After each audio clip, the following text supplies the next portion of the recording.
Hey everybody! Are you interested in knowing what it's like to live in the Tampa Bay area? The good, the bad, and the ugly? Well, in this video, we're going to talk about just that. Let's get started with the pros and cons of living in Tampa.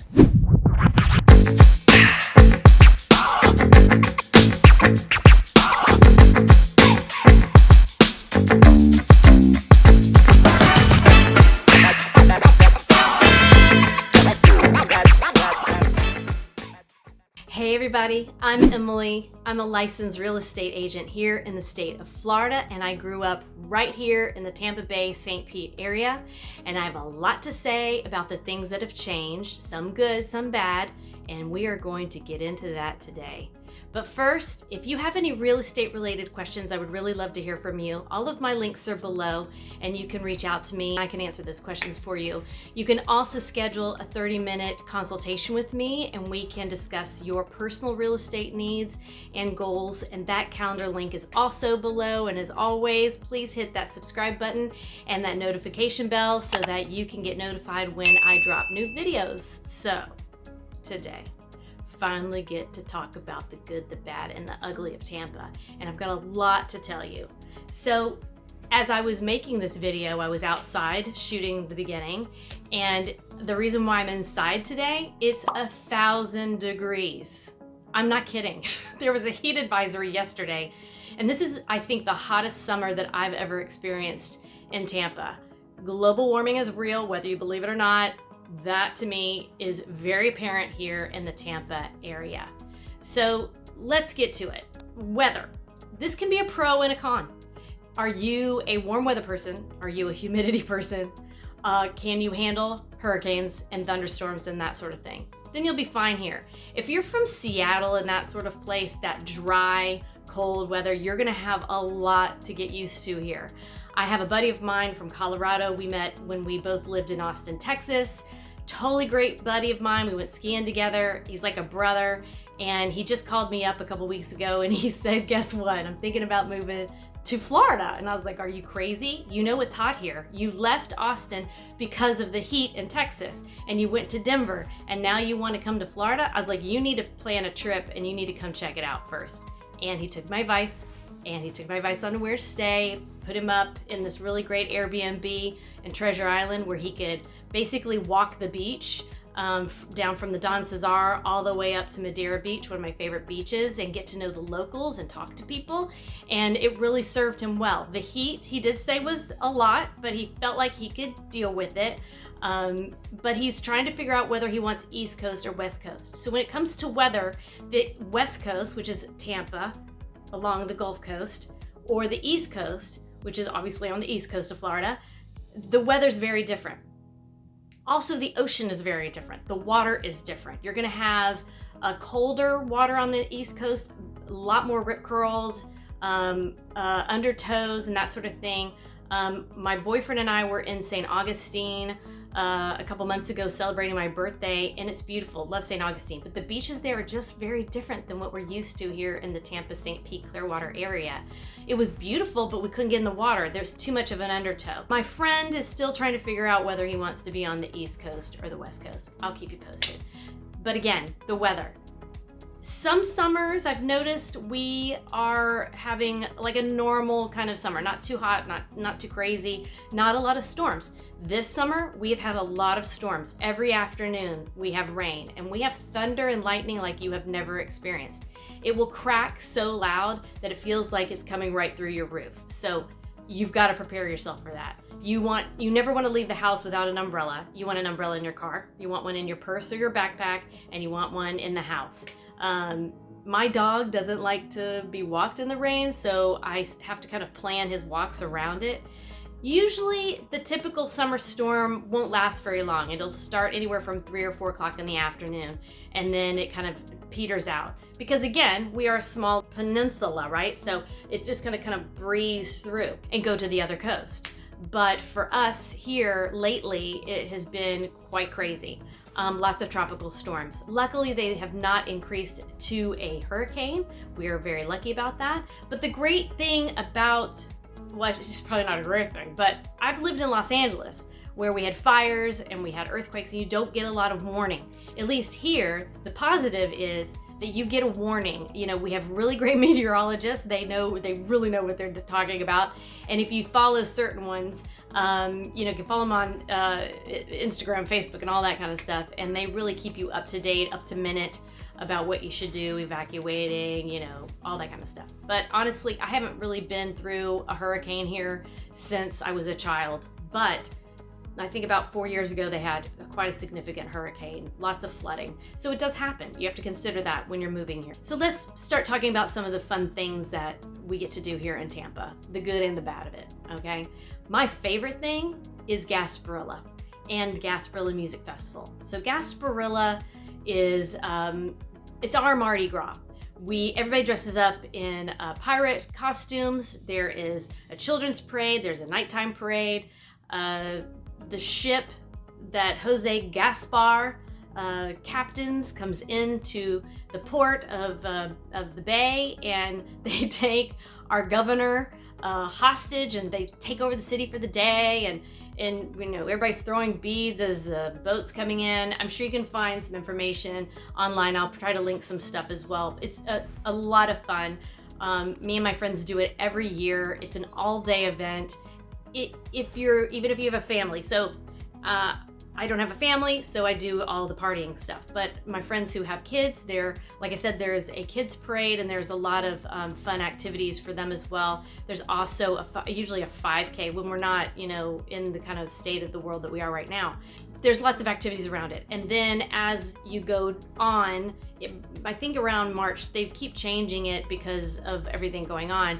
But I think usually it's in March they have what's called Gasparilla Music Festival down at Curtis Hickson, which is sort of like a very small Central Park. That's the best way to describe it.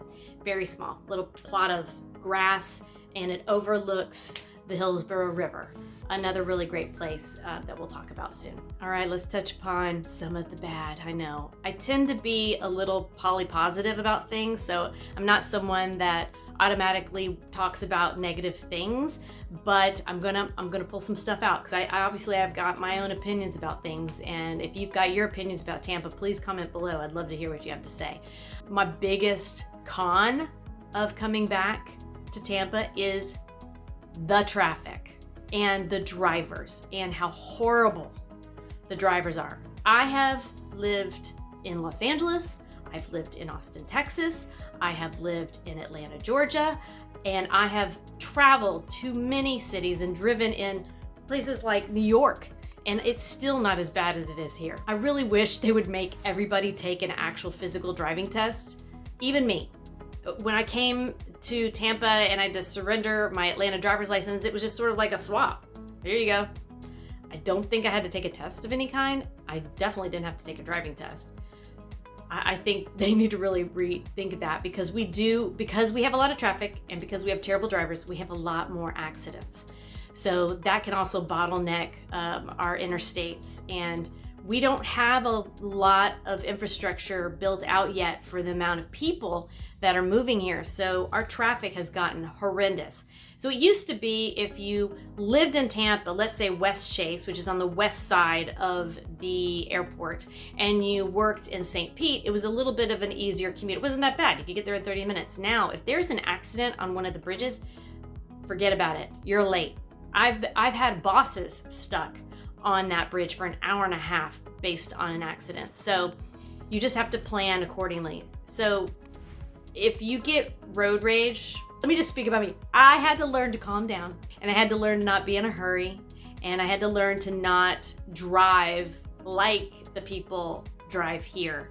In Los Angeles, and I spent, a good portion of my life in Los Angeles, so you become a bit of a combative driver in LA and kind of moving and grooving around because people don't use signals. It's just like kind of mayhem. But drivers at least know what they're doing, but it feels a little bit like NASCAR, It's not really good either. But here, someone could be in the left far lane and they see that exit coming up, and they are literally about to miss the exit, and they will crisscross 4 lanes to get to that exit. I've seen it so many times. I've lost count.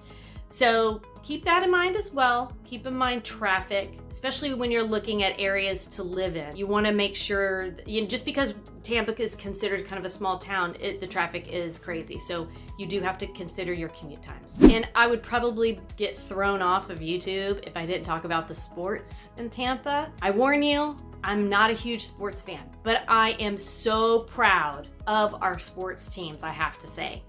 We've got, of course, the Tampa Bay Lightning, the Rays, and of course the Bucks. So we have had quite a cut. I think 2 years now. We've had 2 Stanley Cup wins.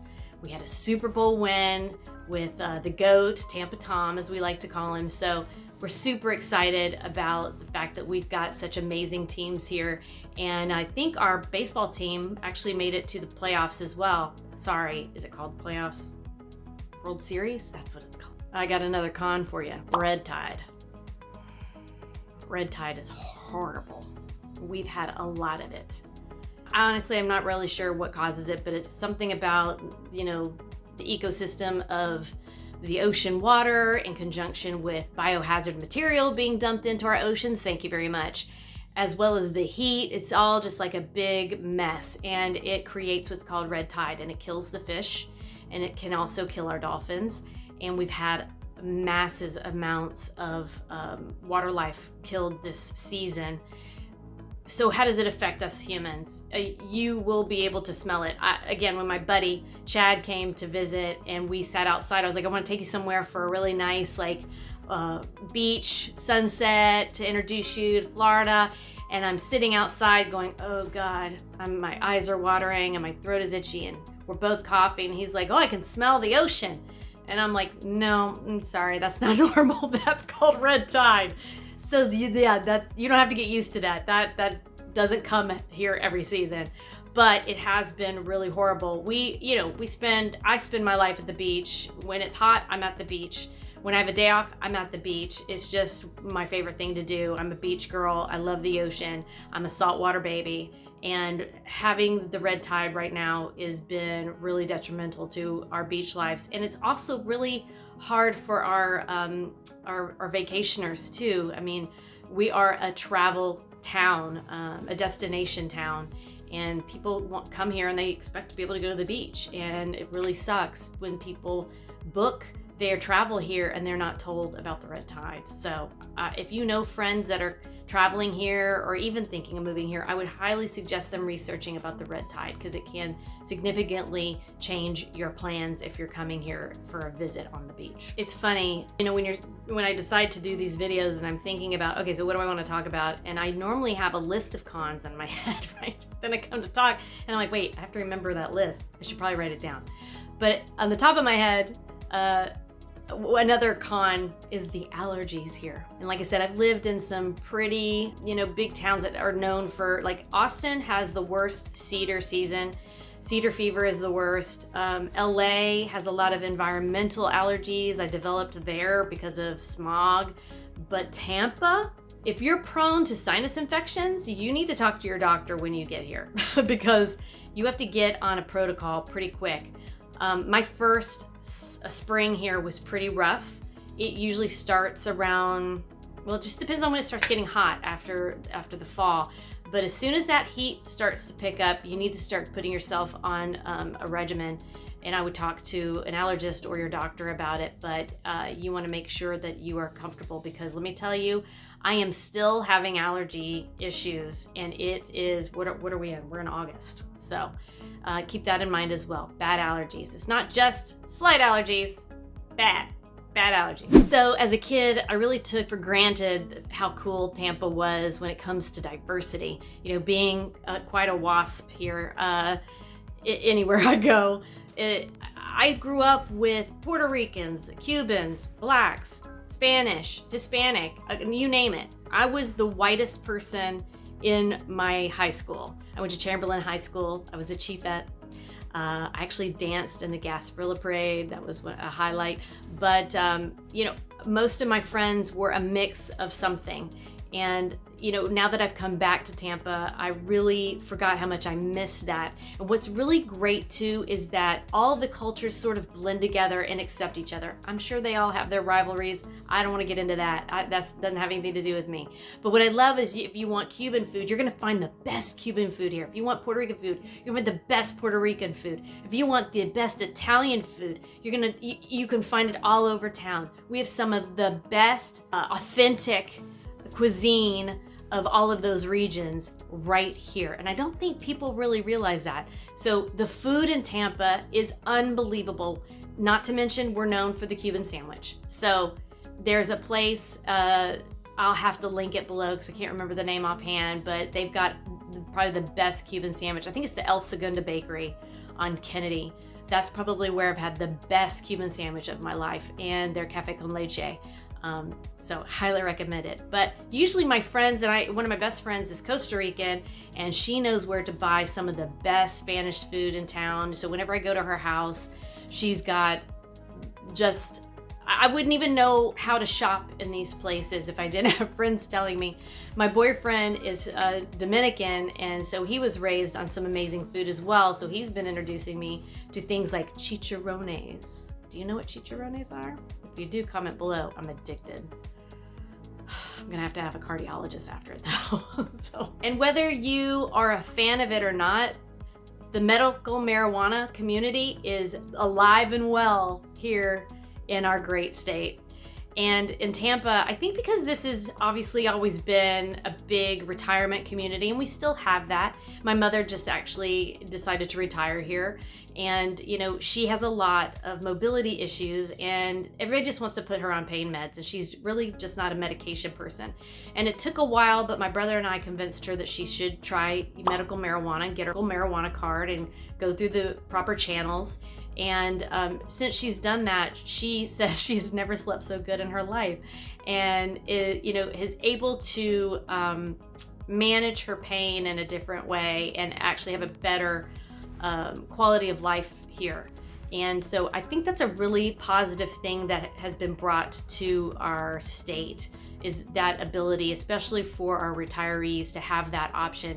The marijuana industry gets a bad rap, but honestly, if you go about it in the right channels legally, then it really can be an added benefit to whatever issue you have going on. So that I think is a total con, or no, that's a pro. What am I saying? It's a pro. Something else that I love talking about, when I was reminded of Curtis Hickson and all the fun that we have on Curtis Hickson all year round. There's usually something going on out on the lawn. And the Christmas time, they usually have, oddly enough, a skating rink. I don't know how they keep it cold, because even in December it can be 80 degrees, but it's a lot of fun. But I wanted to mention all of the wonderful activities along the Hillsborough River. I'm not sure people really know about that. When I came back to Tampa, I had a job where I worked in the Sykes building that overlooks the Hillsborough River, and on the other side is UT, which is a beautiful campus. So wonderful views off of the river. But as I started to kind of explore Tampa again, if you're literally looking outside the Sykes building and you go look down, there is a Riverwalk.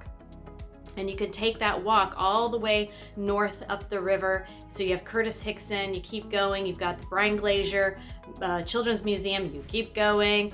There's usually I think there's a dog park, and I think there's a jungle gym for the kids, and you keep going. There's waterworks, where is also an outdoor sort of mini amphitheater. Sometimes you can listen to the orchestra play out there.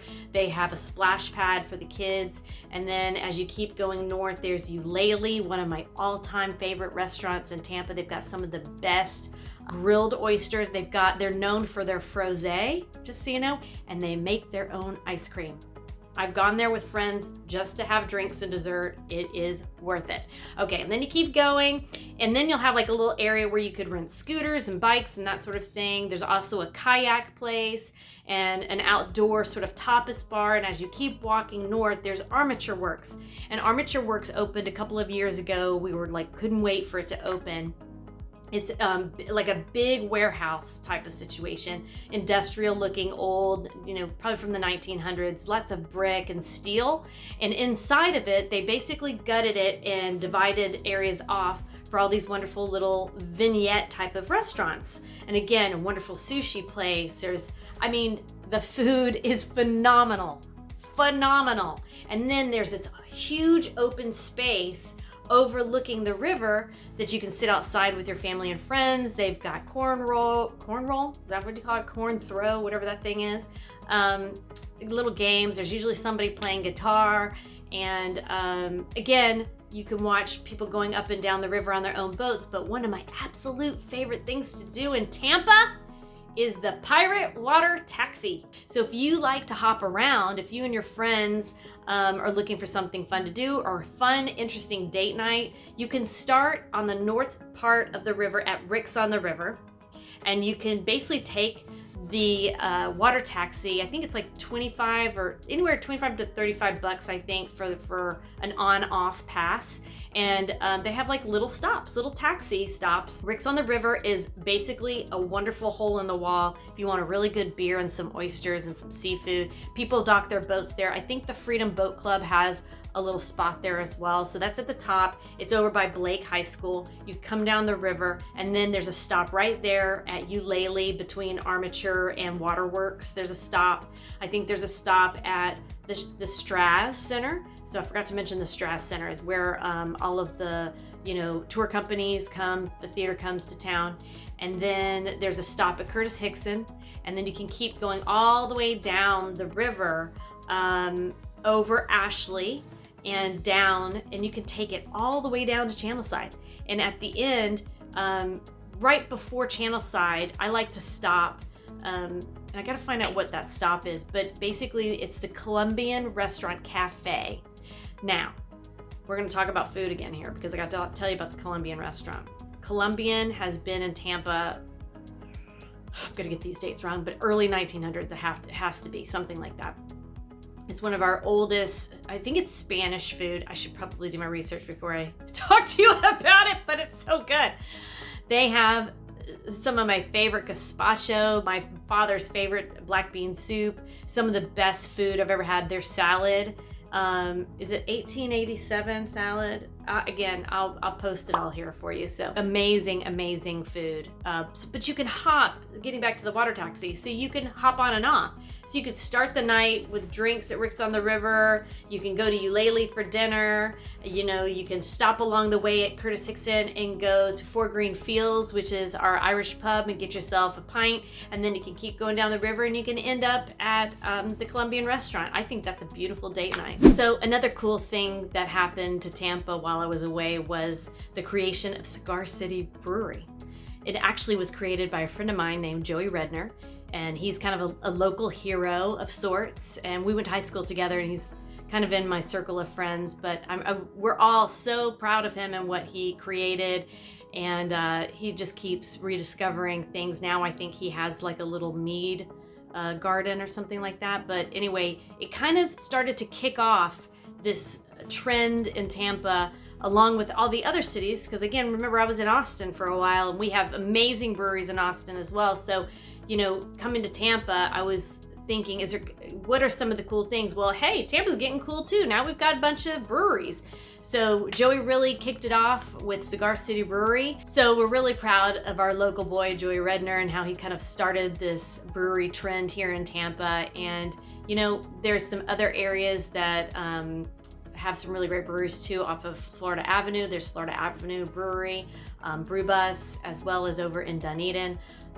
Again, take a look. Again, I'm not a huge beer drinker, to be honest with you, but I don't mind having a cider here and there, and I've had some of the best cider that I've ever had over in Dunedin, so you might need to check that out. I know you're saying, but Emily, these are a lot of pros and only a few cons. Well, I got a big con for you: shopping.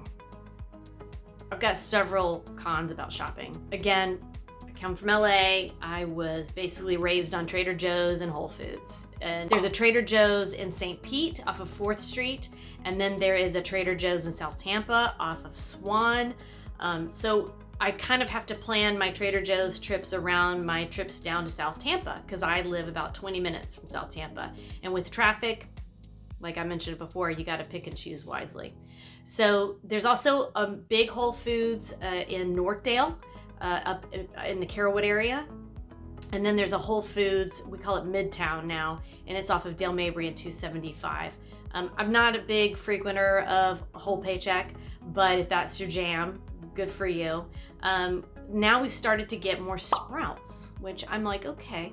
It's sort of like if Trader Joe's and Whole Foods had a baby. I love Sprouts. If you're a fan and you've heard of it, there's one now here near me, which over on Sheldon, just north of Hillsborough Avenue.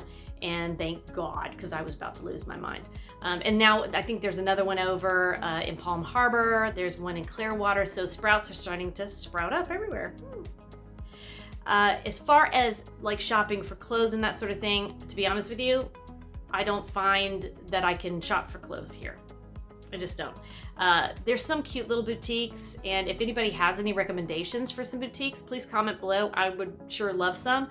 I end up doing a lot of my clothes shopping online, like a lot of us do now, but I still miss sort of that eclectic kind of kitschy little, place that you can go get some unique little dress or whatever. The only places I've been able to find cute little stores like that are on Central Avenue in St. Pete. That's another reason why I go to St. Pete sometimes for my cute kind of eclectic shopping.